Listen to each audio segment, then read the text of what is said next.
আমার যুবক তুমি নষ্ট হইও না, আমার নওজোয়ান তুমি নষ্ট হইও না। আমি এইমাত্র বলছি, আজকে আমাদের পূর্বপুরুষ আলহামদুলিল্লাহ, আমাদের দাদারা বাবারা, আমাদের জেনারেশন, আমরা যারা 40-45 বছরের বয়সী, আমাদের পূর্বপুরুষ দাদা বাবা আকসারই দিনদার ছিল, 3 পুরুষ দিনদার ছিল।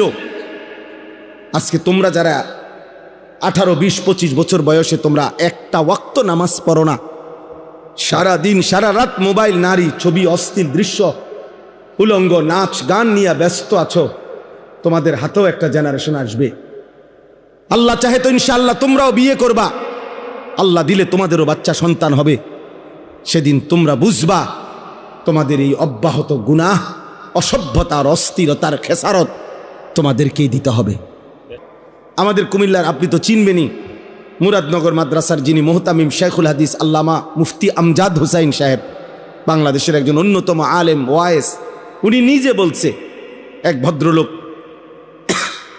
ওনার ঘনিষ্ঠ, ওনার মেয়েটা আরেকটা ছেলের সাথে ভাগ্যা গেছে। ভাগ্যা যাওয়ার পরে মেয়েটার তালাশে উনি বহু তালাশ কইরা মোটামুটি সন্ধান পাইয়া আনতে পারে নাই, থানায় মামলা করছে।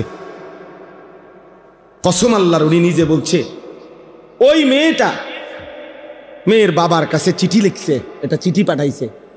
চিঠির মধ্যে মেয়ে স্পষ্ট লিখছে, আপনারা দুইজন যে কাজটা করেছিলেন অবিকল আমি তো তাই করলাম, এখন আমার বেলায় পুলিশ পাঠালেন কেন? আমার বেলায় থানায় মামলা কেন?